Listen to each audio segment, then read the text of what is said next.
Welcome to double seven media. Sai Krishna lockup death case ఇప్పుడు ఆంధ్రప్రదేశ్ రాష్ట్రంలో సంచలనంగా మారింది. వైఎస్ఆర్ కాంగ్రెస్ పార్టీ కూటమి ప్రభుత్వాన్ని ఇరకాటంలో పెట్టడానికి ఒక ఆయుధం దొరికిందని చెప్పవచ్చు. మనము గతంలో చూసాము, వైఎస్ఆర్ కాంగ్రెస్ పార్టీ అధికారంలో ఉన్నప్పుడు మాస్కులు అడిగాడని డాక్టర్ సుధాకర్ను వేధించి ఆయన మరణానికి కారణమైందని, అలాగే ఎమ్మెల్సీ అనంతబాబు తన డ్రైవర్ సుబ్రహ్మణ్యంను హత్య చేసి మృతదేహాన్ని డోర్ డెలివరీ చేశాడని తెలుగుదేశం పార్టీ నాయకులు కావచ్చు, జనసేన నాయకుడు పవన్ కళ్యాణ్ గారు కావచ్చు, అనేక రకాలుగా వైసీపీ ప్రభుత్వం పైన విమర్శలు చేశారు, ఆరోపణలు చేశారు. అప్పుడు వైసీపీ ప్రభుత్వానికి ఆ సంఘటనలు చాలా నష్టం కలిగించాయి. ఇప్పటికీ కూటమి నాయకులు ఆ సంఘటనల గురించే ఎక్కువగా మాట్లాడుతూ ఉంటారు. అయితే కూటమి ప్రభుత్వంలో Sai Krishna lockup death case సంచలనంగా మారడంతో ఇప్పుడు వైఎస్ఆర్ కాంగ్రెస్ పార్టీ నాయకులు, అలాగే ఆ పార్టీ సోషల్ మీడియా ఒక అంశాన్ని విస్తృతంగా ప్రచారం చేస్తుంది. అదేంటి, వైఎస్ఆర్ కాంగ్రెస్ పార్టీ అధికారంలో ఉన్నప్పుడు కనీసం మృతదేహాన్ని డోర్ డెలివరీ అయినా చేశారు.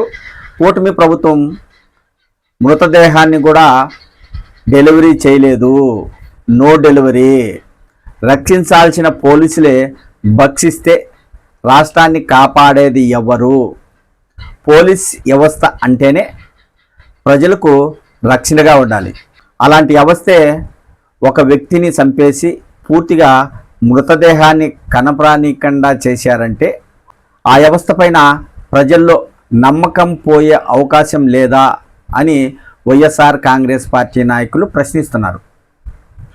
సాయి కృష్ణ అనే వ్యక్తి పైన 22 కేసుల వరకు ఉన్నాయి.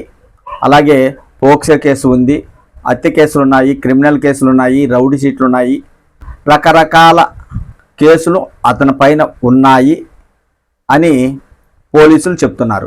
కొంతమంది మాత్రం సాయి కృష్ణపై 2 కేసులు మాత్రమే ఉన్నాయి, 22 కేసులు లేవు, అవన్నీ కొట్టేశారని ఒక వర్గం చెప్తుంది.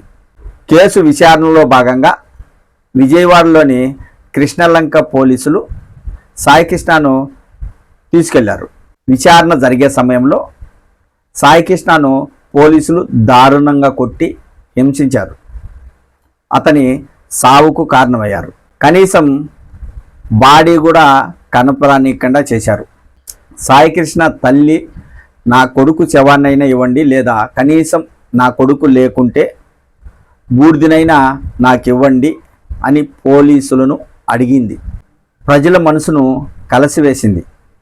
ఆమె అంత దీనంగా పోలీసులను నా కొడుకు జాడ చెప్పండి అంటూ వేడుకుంది. పోలీసులు మాత్రం సాయి కృష్ణ మృతదేహాన్ని వారి కుటుంబ సభ్యులకు అందించలేదు. సంబంధించిన సిఐ పైన పలు కేసులు నమోదు చేశారు. ఆయన రిమాండ్కు కూడా వెళ్ళింది. అయితే సాయి కృష్ణ కేసు ఆంధ్రప్రదేశ్లో సంచలనంగా మారడంతో గత కొన్ని రోజులుగా సోషల్ మీడియాలో కావచ్చు, యూట్యూబ్లో కావచ్చు, మెయిన్ స్ట్రీమ్ మీడియాలో కావచ్చు రకరకాలుగా చర్చలు జరుగుతున్నాయి సాయి కృష్ణ మృతిపై. ఇది కూటమి ప్రభుత్వాన్ని ఇరకాటంలో పెట్టింది.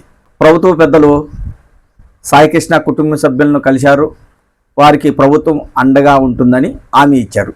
అయితే రేపు 29వ తేదీ సాయి కృష్ణను పోలీసులు కోర్టులో హాజరుపరచాలి. మరి ఆ రోజు సాయి కృష్ణ నిజంగా మృతి చెందాడా, ఉన్నాడా, లేదా పోలీసులు కోర్టుకు ఎలాంటి సమాధానం చెప్తారు అనేదే ఇప్పుడు తెలియాల్సి ఉంది. 29వ తేదీ కొన్ని విషయాలు బయటకు వచ్చే అవకాశం ఉంటుంది. సాయి కృష్ణ మృతి చెందాడా లేదా, ఒకవేళ మృతి చెందింటే అతని మృతదేహాన్ని ఎక్కడికి తీసుకెళ్లారు, ఎక్కడ దహనం చేశారు అనే విషయాలు బయటికి తెలుస్తాయి. ఎందుకంటే పోలీసులు సాయి కృష్ణను అరెస్ట్ చేశారు కాబట్టి దానిపైన పూర్తి వివరాలు కోర్టుకు తెలపాల్సిన బాధ్యత పోలీసులపై ఉంటుంది. మరి 29వ తేదీ ఏం జరుగుతుందో వేచి చూడాలి. అయితే ఇక్కడ ఏంటంటే ఈ సాయి కృష్ణ కేసు వైఎస్ఆర్ కాంగ్రెస్ పార్టీకి ప్లస్సా మైనసా? సాయి కృష్ణ లాకప్ డెత్ వలన కూటమికి నష్టం కలిగిందా లేదా అనేది రాజకీయ వర్గాలలో జరుగుతున్న చర్చ. మనము జూన్ 12వ తేదీ చూసాం. వైఎస్ఆర్ కాంగ్రెస్ పార్టీ చంద్రబాబు ఎన్నిపోటు పాలనకు 2 ఏళ్ళు అనే ఒక కార్యక్రమాన్ని చేపట్టారు. అది విజయవంతంగా సక్సెస్ అయింది. వైఎస్ఆర్ కాంగ్రెస్ పార్టీకి ఒక ఊపుని తీసుకొచ్చింది. నాయకుల్లో కార్యకర్తల్లో నూతన ఉత్సాహం పెరిగింది. ఆ కార్యక్రమం తర్వాత కూటమి ప్రభుత్వం అధికారంలోకి వచ్చిన తర్వాత వైఎస్ఆర్ కాంగ్రెస్ పార్టీ చాలా కార్యక్రమాలు చేపట్టినా అంతగా సక్సెస్ కాలేదు. కానీ చంద్రబాబు ఎన్నిపోటుకు 2 ఏళ్ళు అనే కార్యక్రమం మాత్రం సూపర్ డూపర్గా విజయవంతమైంది.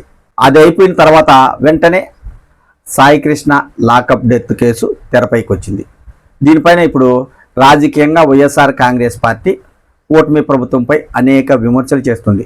ఖచ్చితంగా Sai Krishna lockup death case కూటమికి నష్టం కలిగించే అంశమని చెప్పవచ్చు. ఎందుకు అంటే గతంలో ఇలాంటి సంఘటనలు చోటు చేసుకున్నాయి కాబట్టి వైఎస్ఆర్ కాంగ్రెస్ పార్టీకి నష్టం కలిగించాయి. కాబట్టి కూటమి ప్రభుత్వంలో కూడా అలాంటి సంఘటనే ఇప్పుడు చోటు చేసుకుంది. వాళ్ళు మృతదేహాన్ని డెలివరీ చేశారు, వీళ్ళు కనీసం నో డెలివరీ. మృతదేహం ఎక్కడుందో కూడా పోలీసులు చెప్పడం లేదు. ఏం చేశారో కూడా కుటుంబ సభ్యులకు తెలియజేయలేదు. ఇది వైఎస్ఆర్ కాంగ్రెస్ పార్టీకి ప్లస్గా మారింది. గతంలో మాపై అనేక విమర్శలు చేశారు. ఇప్పుడు కూటమి ప్రభుత్వం ఏం సమాధానం చెప్తుంది అనే అంశాన్ని వైఎస్ఆర్ కాంగ్రెస్ పార్టీ నాయకులు ప్రజల్లోకి బలంగా తీసుకెళ్లారు.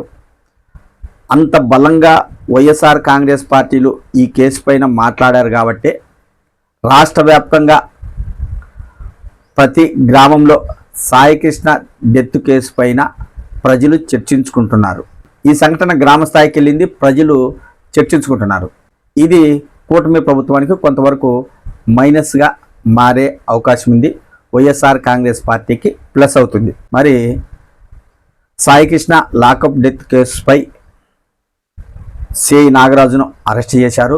రాబోయే రోజుల్లో దీనిపైన ఎలాంటి రాజకీయ పరిణామాలు చోటు చేసుకుంటాయో వేచి చూడాలి. ఇప్పుడు వైఎస్ఆర్ కాంగ్రెస్ పార్టీ కాపు కులాన్ని తెరపైకి తీసుకొచ్చింది. దాంతో రాష్ట్ర వ్యాప్తంగా కాపుల్లో ఒక చర్చ మొదలైంది. కాపు నాయకులు కూడా ఒక సమావేశం నిర్వహించుకున్నారు కూటమి ప్రభుత్వానికి వ్యతిరేకంగా.